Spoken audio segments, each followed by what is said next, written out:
안녕하세요. 아이 한 명을 키우고 있는 맞벌이 부부입니다. 저는 시어머니를 일주일에 3-4번 정도 보고 있습니다. 결혼 초부터 시작해서 현재까지 그런 상태인데 이제는 그냥 보기만 해도 속에서 우라통이 터지고 어떤 날은 구역질까지 나서 화장실에 달려가 다 개워낸 적도 있습니다. 문제는 저를 제외하고 시부모님과 남편, 시누이까지 뭐가 잘못된 건지 모른다는 겁니다. 그러다 보니 제 편이 되어줘야 하는 남편이란 놈은 시부모님의 행동들이 안 보이고 안 들리고 말 못하는 사람일 뿐이네요. 시부모님 댁은 저희가 사는 곳 옆 동네에 있습니다. 그래서인지 신혼 초부터 저희 집에 자주 오셨던 것 같아요. 처음에는 저도 좋은 마음으로 맞았지만 시간이 지날수록 점점 더 힘들어지더군요.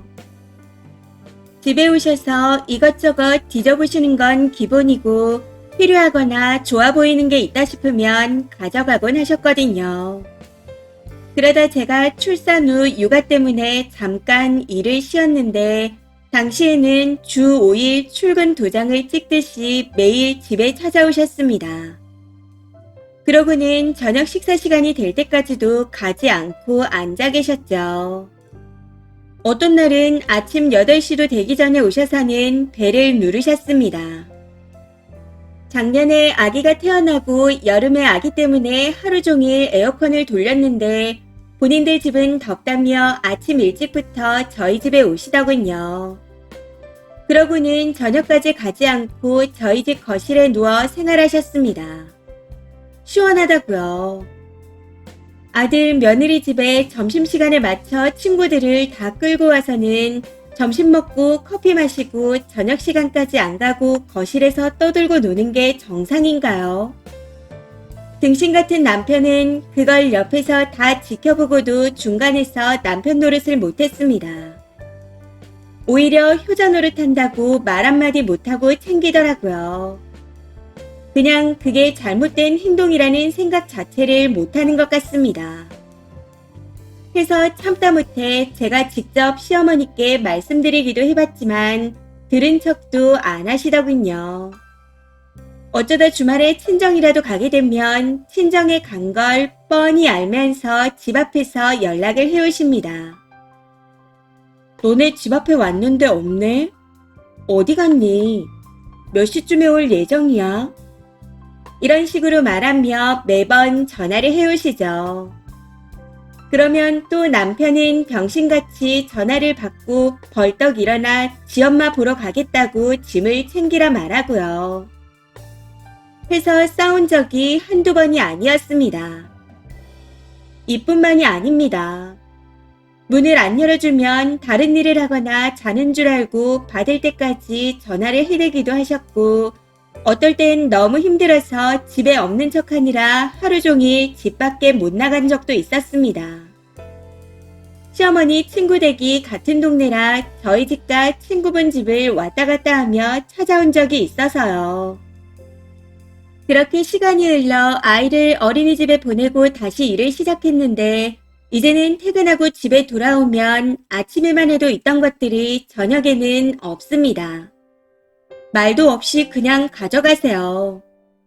냉장고를 뒤져서 반찬과 야채는 물론이고 최근에는 아이 먹이라고 친정엄마가 사서 직접 손질까지 다 해준 생선도 가져갔더라고요. 이건 남편도 친정에서 받아온 걸 알고 있었습니다. 제가 남편보다 퇴근 시간이 늦어 집에 같이 있었을 텐데 뭘 가져가든 말든 신경을 안 쓰는 것 같아요. 자잘한 생필품도 물어보지 않고 그냥 가져가는데 이게 잘못된 거라는 것도 모르는 것 같습니다. 이쯤 되니 시어머니도 문제지만 남편이 기본적으로 뭔가가 크게 잘못된 것 같습니다. 당하면서도 요즘 시대에 저런 시어머니가 있다는 것도 등신처럼 뭐가 잘못된 건지 모르는 남편 놈도 놀랍습니다. 해서 주위 지인들한테는 쪽팔려서 말도 못하겠네요. 연락 없이 오지 마세요.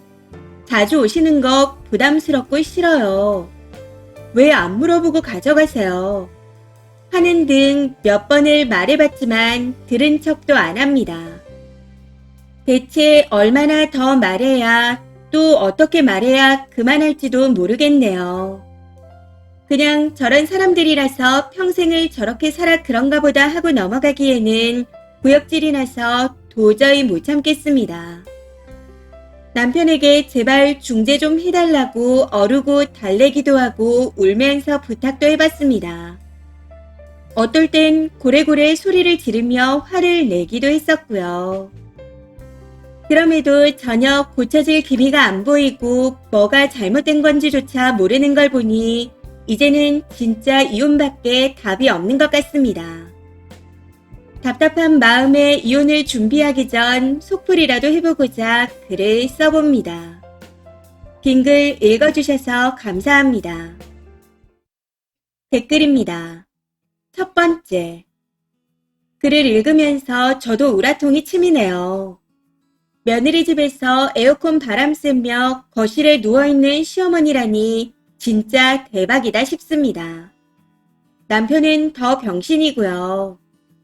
일단 이혼할 거라고 얘기하시고 말이 좀 통한다 싶으면 이사부터 가시는 걸 추천드립니다. 쓰니 말고 다 괜찮으면 애 데리고 시댁 가서 놀다 오라고 하시고요.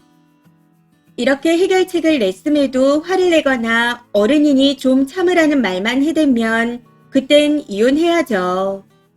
그나저나 진심 친구까지 데려오는 시엄마라니 진짜 미친 거 아닌가 싶네요. 두 번째. 시모 관련된 일이 생길 때마다 남편 옆에서 친정에 전화해서 일러요. 시모가 냉장고 뒤져서 엄마가 준 반찬 다 가져갔어. 남편은 엄마가 준 걸 알면서도 안 말리고 가만히 있었다고 하더라. 시모가 친구들 잔뜩 데리고 점심 내놓으라고 쳐들어왔어. 진짜 미치기 일보 직전이야. 일주일에 5번 찾아와서 하루 종일 누워있다가 가. 이혼을 생각해봐야 할 것 같아. 창피해도 주변에 널리 알리세요. 남편 놈도 머리가 달려있다면 창피해하지 않을까요? 쓰니가 자꾸만 숨기고 혼자서 해결하려 하니 창피한 걸 모르는 것 같은데 여기저기 좀 알려서 창피한 일이라는 걸 깨닫게 해주세요. 세 번째. 이혼도 불사하실 정도의 각오라면 대차게 들이받으세요. 그것도 안 통하면 친정 부모님께 도저히 못 살겠으니 아군이 대주셔라 SOS를 쳐야죠. 그래도 안 먹힐 집구석이면 뒤도 안 보고 이혼인 거고요. 저 같으면 우선 할 거 다 해볼 것 같습니다. 네 번째. 혹시 시부모가 비번을 알고 있다면 바꾸시고 남편한테 절대 알리지 말라고 하세요. 님은 시부모님 연락을 받지 말고 지내보시고요. 그래도 안 되면 이사도 고려해보시고. 그럼에도 따라오면 이혼해야죠. 저 정도는 도를 지나친 게 아니라 개념이 없는 거라서 욕도 아깝다 싶습니다. 다섯 번째. 증거 모아서 이혼하시는 게 좋을 것 같습니다. 그리고 시부모에게도 위자료 청구할 수 있게 꼼꼼하게 녹음이나 캠을 달아서 녹화 따시고요. 이혼할지 이사 갈지 선택하라 그래요. 근데 이사 간다고 근본적인 해결이 안 되는 것 같긴 하네요. 제가 보기에는 님이 그냥 시부모를 들이받아야 합니다. 진짜 연 끊을 생각으로 악을 질러야 해요. 근데 그것도 물론 님이 증거를 충분히 모았을 때나 가능하니 꼭 참고해서 실행해보세요. 이번 사연은 여기까지입니다. 시청해주셔서 감사합니다.